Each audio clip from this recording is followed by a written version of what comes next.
Hello my dear viewers, today I am going to teach you spelling mistakes. Okay?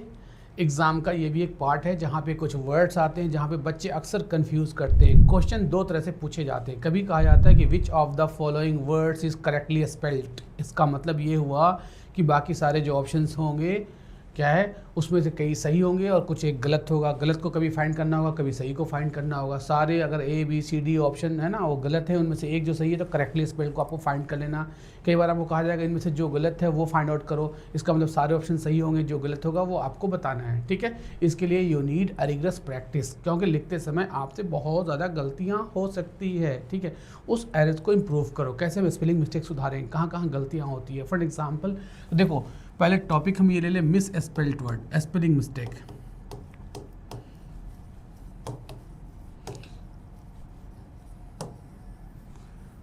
Okay, miss spelled words. अब याद रखो, अगर ये जो मैं टॉपिक पढ़ा रहा हूँ तो इससे पहले कुछ मैं आपको ज़रा अच्छे से समझा दूँ कि आप जिस एग्ज़ाम की तैयारी करते हो वहाँ पे ज़्यादातर ब्रिटिश इंग्लिश फॉलो की जाती है। ठीक है, ब्रिटिश और अमेरिकन अलग अलग टाइप की इंग्लिश है, तो याद रखो ब्रिटिश इंग्लिश आप फॉलो करते हो। ब्रिटिश इंग्लिश में भी जो है ना वो तीन तरह के होते हैं, फॉर्मल, इनफॉर्मल एंड स्लैंग। आपको यूज़ करना है फॉर्मल। फॉर्मल का मतलब होता है जहाँ पे रूल एंड रेगुलेशन हैं। इसलिए जो एग्ज़ाम में क्वेश्चन पूछे जाते हैं based on rules and regulations कि बताओ इस कॉन्टेक्स्ट के हिसाब से क्या आएगा। ठीक है, तो कई ऑप्शन देखकर आप कंफ्यूज कर जाओगे, तो फिर आपको याद रखना है कि हम ब्रिटिश इंग्लिश सीख रहे हैं। फॉर एग्जांपल देखो, ब्रिटिश इंग्लिश और एक क्या है, अमेरिकन इंग्लिश। ओके, अगर हम ब्रिटिश इंग्लिश में लिखते हैं तो हम इसको लिखते हैं ऐसे COLOUR, कलर लिखते हैं ना, पर अमेरिकन ऐसे नहीं लिखते, वो क्या लिखते हैं COLOR। अब आपके अगर एग्जाम में ये क्वेश्चन पूछ दिया जाए कि बताओ इनमें से कौन सा करेक्टली स्पेल्ड है, आप तो ये भी देखते हो हर जगह और ये भी देखते हो, तो यू विल गेट कन्फ्यूज्ड कि हम किस पे टिक लगाएं। तो याद रखो ये कौन सी इंग्लिश है, अमेरिकन इंग्लिश है। अमेरिकन इंग्लिश में जहाँ जहाँ OU आ रहा था उसे क्या लिखते हैं, O लिखते हैं। ठीक है, पर आपको क्या फॉलो करना है, और इसे गलत भी नहीं बोलना। ठीक है, कुछ लोग इसे भी फॉलो करते हैं, ये डिपेंड करता है। कहते हैं ना, while you are in Rome do as the Romans do, जैसा देश वैसा बेश। राइट, आप सपोज करो किसी ऐसी कंपनी में काम कर रहे हो, मल्टीनेशनल कंपनी जो अमेरिकन कंपनी, तो आप वहाँ क्या फॉलो करोगे, अमेरिकन इंग्लिश फॉलो करोगे। ठीक है, और कभी हमें ज़रूरत पड़ेगी ब्रिटिश इंग्लिश की, तो आपको जानकारी तो रखना ज़रूरी है, लेकिन आपको ये ध्यान रखना कि हमें कहाँ पे कौन सा रूल फॉलो करना। ट्रैफिक के जो नियम होते हैं अलग अलग जगह पे अलग अलग तरह से होते हैं। ठीक है, तो देखो कलर, जैसे मैं एक वर्ड कहूँ फेवर, FAVOUR, फेवर होता है ना OUR, तो देखो इसे अमेरिकन क्या लिखेंगे, फेवर FAVOR कर देंगे। फेवरेट FAVOURIT होता है, फिर OU आया ना तो OI को क्या लिखेंगे, तो जहाँ जहाँ OUR आएगा उसे क्या लिखेंगे। बात समझ में आ रही है, तो आपको ध्यान रखना कौन सी इंग्लिश लिखना है हमें, ब्रिटिश इंग्लिश। ठीक है,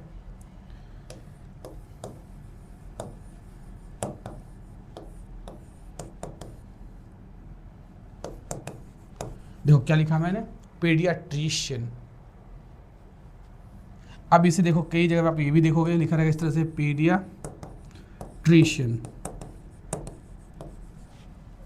पहले इसका मतलब समझो, इसका मतलब होता है शिशु रोग विशेषज्ञ। ठीक है, चाइल्ड स्पेशलिस्ट, जो डॉक्टर चाइल्ड स्पेशलिस्ट होते हैं उसे क्या बोलते हैं, paediatrician.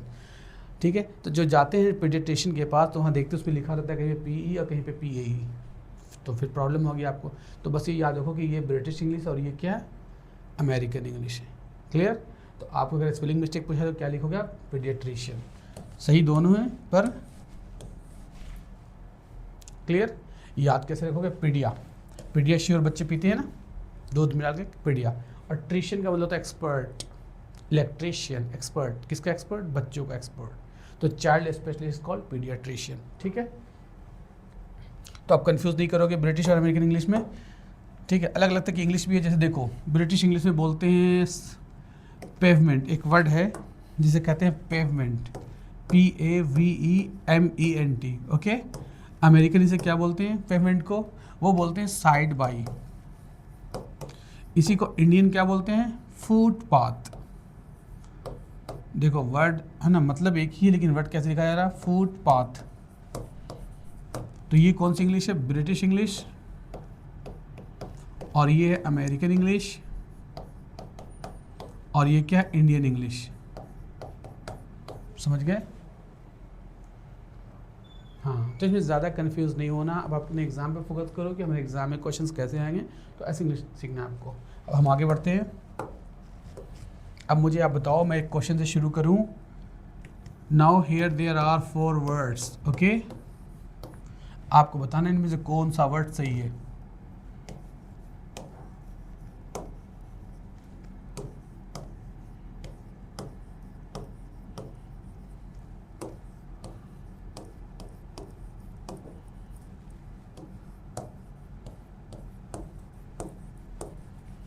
Now here there are 4 words you have to find, okay, most correctly spelled, मतलब correctly spelled word ढूंढना, इसमें से कौन सा वर्ड वैक्यूम का सही होता है।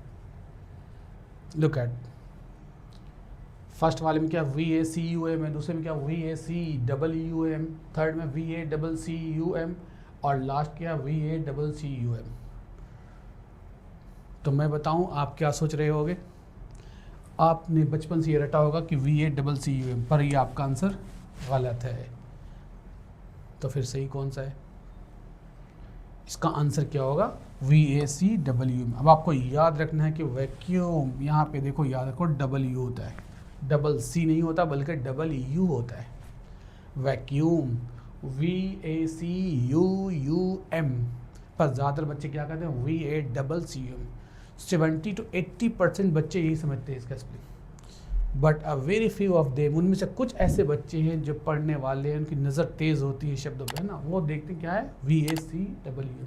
अब आज के बाद दोबारा कभी गलती नहीं करोगे आप, ठीक है, कि वैक्यूम की स्पेलिंग याद रखो VACWM, vacuum. Now the next word is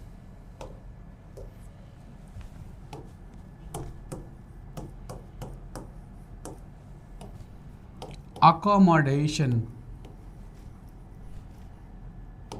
बताओ अकोमोडेशन क्या होगा? मैं कई ऑप्शन दे रहा हूं।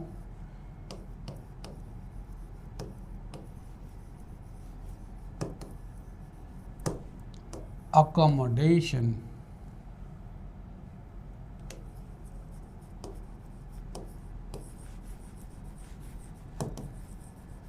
and the last word is ACCOMMODATION।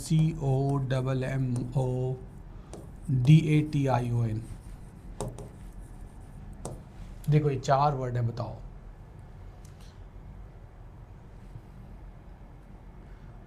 क्या याद रखना। देखो यहाँ पे C है और यहाँ पे अकोमोडेशन, तो ये तो एटलीस्ट गलत है।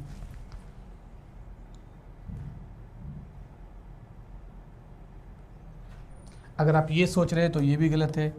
आपने यहाँ देखा डबल C और सिंगल M है, अकोमोडेशन, ये गलत हो गया। तीसरे में देखो क्या है, डबल M और यहाँ पे सिंगल C है, ये भी गलत हो गया। तो which one is the correct? The correct option is, आपको याद क्या रखना है, डबल C और डबल M, ये याद रखना है, double C double M, accommodation, double C double M, बिल्कुल जुबान पर, double C double M, accommodation. इसका मतलब होता है रहने की जगह, ठीक है, रहने की जगह को क्या बोलते हैं? अकोमोडेशन, ठीक है। इस कमरे में कितने लोग बैठ सकते हैं? How many people can be accommodated in this place. Accommodate मतलब रहना, ठीक है, अकोमोडेशन, अकोमोडेट, अकोमोडेशन, रहने की जगह, ओके, क्लियर। ACCOMM। तो यहाँ अक्सर बच्चे कंफ्यूज है, W कहाँ पे आएगा, डबल C डबल M, है ना, तो ये सही याद रखना पड़ेगा आपको। एक वर्ड मैं बताऊँ आपको, कहूँ एसेसिनेशन, ओके, जिसका मतलब होता है हत्या कर देना, तो किल समवन, है ना, फॉर पॉलिटिकल रीज़न, क्लियर। तो पॉलिटिक्स की वजह से अगर किसी की हत्या कर दी जाती है, जैसे महात्मा गांधी की हत्या कर दी गई थी, तो कहेंगे महात्मा गांधी वाज एसेसिनेटेड, तो वर्ड है एसेसिनेशन, ठीक है, एसेसिनेशन। राजीव गांधी की भी हत्या कर दी गई थी, तो क्या कहेंगे, राजीव गांधी वाज एसेसिनेटेड। इसी तरह जूलियस सीजर, अब्राहम लिंकन, कई लोगों का किया गया, बेनज़ीर भुट्टो का भी। तो एसेसिनेशन का मतलब होता है पॉलिटिकल मर्डर, सिंपल भाषा में क्या, पॉलिटिकल मर्डर, जिसे हम कहते हैं assassination, regicide, killing of a king, killing of a ruler, ठीक है। एनीवे, तो मैं यहाँ पूछ रहा हूँ कि एसेसिनेशन का मतलब क्या होता है, स्पेलिंग क्या होता है, इसका स्पेलिंग बताओ, स्पेल। तो देखो आसान तरीका याद करने का, ये क्या है, ASS, मतलब क्या होता है, गधा। उसके पीछे एक और रख दो, कितने हो गए, 2 गधे हो गए ना। उसके पीछे आई का मतलब होता है मैं, और उसके पीछे है नेशन, देश। अब ये मिलकर क्या बन गया, एज आई नेशन, क्या बन गया ये बोलो, असैसिनेशन। ओके, हालत भी वैसे ही होती है, एक गधे के पीछे दूसरा गधा, उसके पीछे आप, उसके पीछे पूरा देश चल रहा है। असैसिनेशन याद कर लोगे, असैसिनेशन इसका मतलब क्या होता है, पॉलिटिकल मर्डर। ठीक है, double S. Now the point is clear.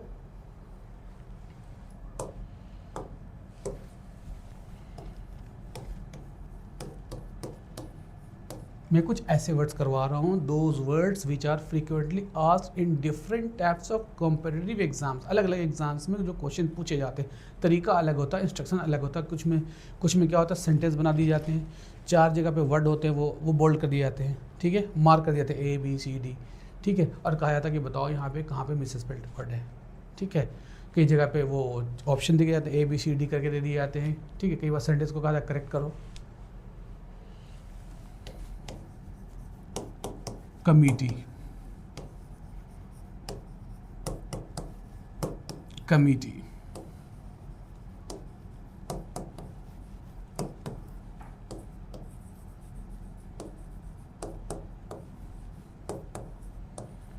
Look at, एक भी क्या है, सिंगल एम है और सिंगल टी है ना।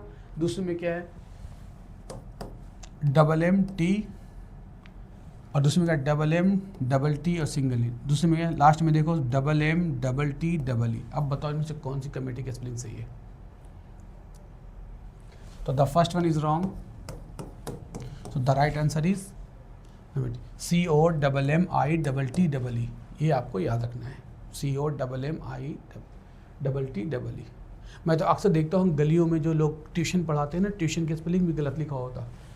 अब देखो TUITION, पर हर जगह देखोगे लिखा ज़्यादातर लिख देते हैं ट्यूशन, TU और I को हटा देते हैं, गलत हो जाता है। यहाँ पे याद रखो TUITION, ट्यूशन। ये क्या है, सही। ठीक है,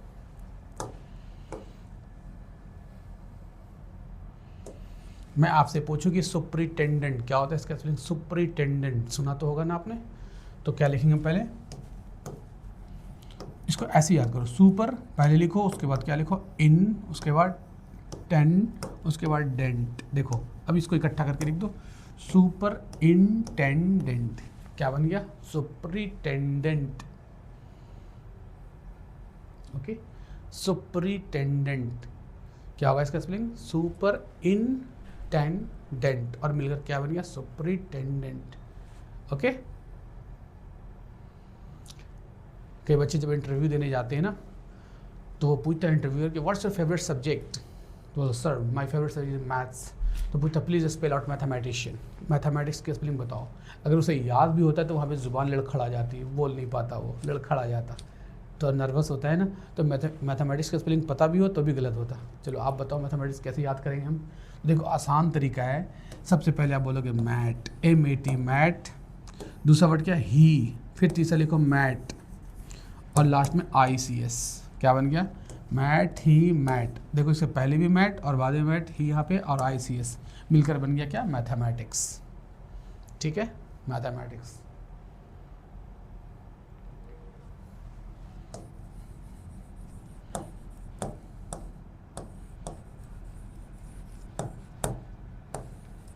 mathematics. Okay,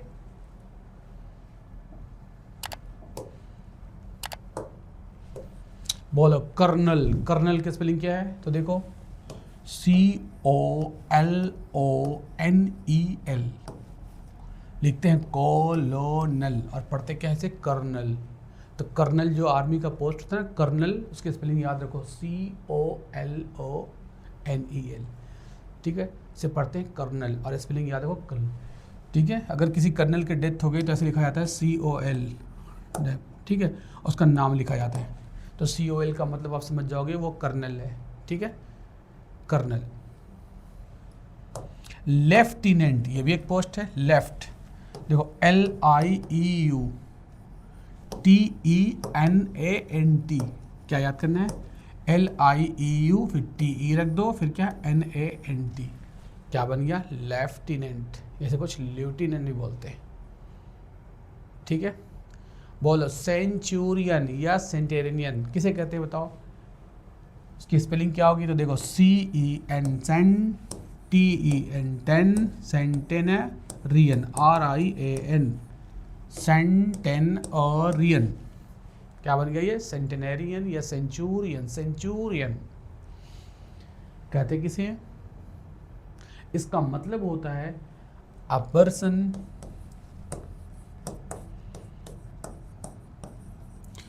person who survives 100 years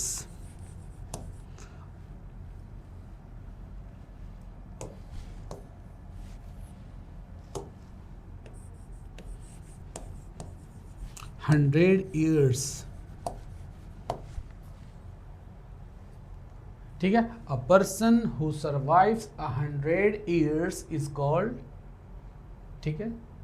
याद रखो, कोई भी घटना, कोई भी चीज़ का जब 1 साल कंप्लीट, 100 साल कंप्लीट हो जाए तो उसे क्या बोलेंगे? फिर उसके बाद से 101, 102, 103 इस तरह शुरू होता है, 101, 2, 3 इस तरह से, ठीक है। उसे हम क्या बोलते हैं?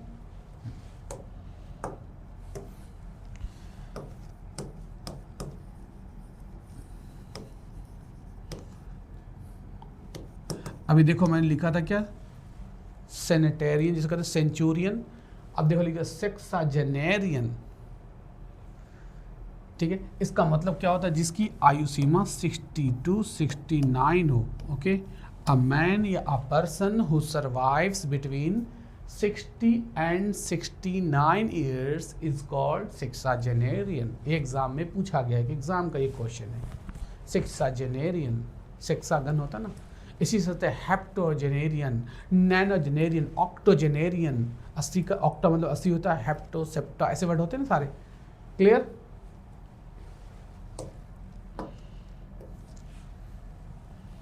देखो DIA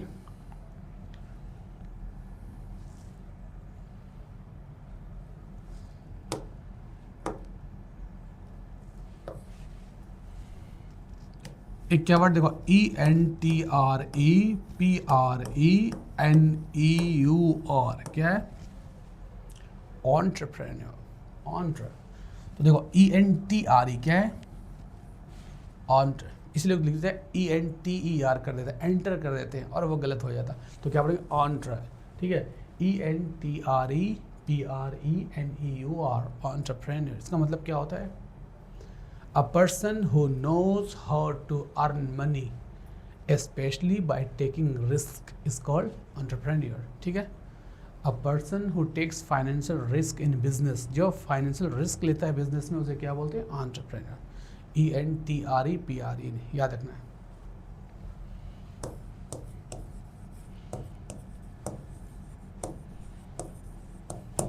क्या है? paparazzi, देखो PAPARAZZI, ZZI, ठीक है। PAPARA, इसको paparazzi नहीं बोलना है, paparazzi। क्या पढ़ते हैं? paparazzi, PAPARAZZI, ठीक है। paparazzi का मतलब होता है फोटोग्राफर होते हैं, freelance photographer who takes photos. A freelance photographer who takes photos of celebrities, किसकी तस्वीर लेते हैं? सेलिब्रिटीज की। एंड सेल देम, और उसे बेचते हैं, ठीक है। ऐसे प्रोफेशनल होते हैं। सिंपल भाषा में समझ लो, किसी की छुपकर तस्वीर ले लेना, रिकॉर्डिंग कर लेना, उसे करने को क्या बोलते हैं? पेपराइट्स। पर स्पेलिंग याद रखो, PAPARA क्या है? ZZI। ऐसे बहुत सारे वर्ड्स हैं जिन पे नज़र रखने होंगे आपको, ठीक है। अब जैसे देखो कुछ ऐसे वर्ड्स होते हैं जहाँ प्रॉब्लम होती है, वो क्या? ये देखो वर्ड मैं लिखा बिगिन, ओके, ये वर्ब की फर्स्ट फॉर्म है। जब इसके बाकी फॉर्म चेंज करोगे तो फिर यहाँ पर डबल एन हो जाता है, बिगिनिंग, ओके। अक्सर लोग लिख देते हैं सिंगल एन, बिगिनिंग, BEGINING, और वो गलत हो जाता। याद रखोगे, बिगिन, बिगिनिंग। देखो फुलफिल जो हम लिखते हैं ना, तो फुलफिल में कैसे लिखते हैं? फुलफिल, FULFIL, डबल एल लिखना, FULFIL। लेकिन जब वर्ब की फॉर्म चेंज कर दोगे ना, तो फिर देखो यहाँ पर डबल एल हो जाएगा, फुलफिल्ड, ओके, फुलफिलमेंट। और बाकी जो वर्ड बना होगा डबल एल करना पड़ेगा फिर आपको। इसी तरह से होता है रन। रन में देखो सिंगल एन है ना, लेकिन जब कहोगे रनिंग, रनर, तो फिर क्या हो जाएगा? ये ING लगाना होगा। एक तो कन्फ्यूज़न यहाँ पे होती है। दूसरी कन्फ्यूज़न कहाँ बच्चों को होती है? वो देखो, ये क्या है? रिसीव। और दूसरा वर्ड देखो बिलीव। ज़रा देखो इन दोनों में क्या डिफरेंस है। यहाँ पे देखो ई आई है ना, ई पहले आई बाद में, यहाँ पे देखो आई पहले और ई पहले। तो ई आई और आई में बहुत कन्फ्यूज़न होती है बच्चों को। अचीव, ACHIEV, ठीक है।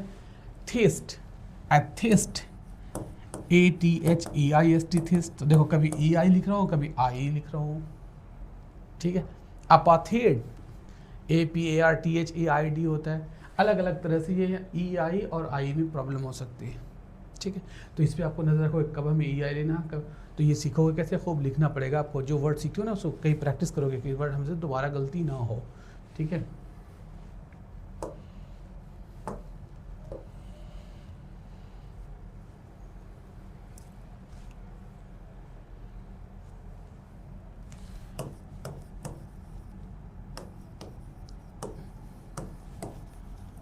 अब देखो क्या ये हेमोरेज, ब्रेन हेमरेज करता है ना, एक्सेसिव ब्लड का लॉस हो जाना, निकल जाना शरीर से। जब ब्लड ज़्यादा निकल जाता है उसे क्या बोलते हैं, उसका ब्रेन हेमरेज हो गया।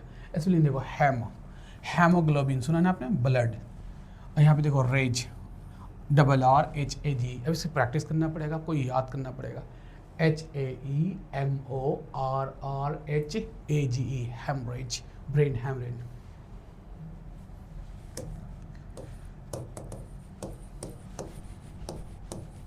अब देखो मैंने क्या लिख दिया, डायरिया, DIARRHOEA, डायरिया। देखो RRH यहाँ पे है ना, RRH याद कर लो इस तरह से, और OEA, डायरिया, ठीक है। कई बार तो लोग इंग्लिश ग्रामर पढ़ते हैं, ग्रामर की भी स्पेलिंग गलत कर देते हैं। तो क्या हो जाएगा आप बताओ, GRAMMAR।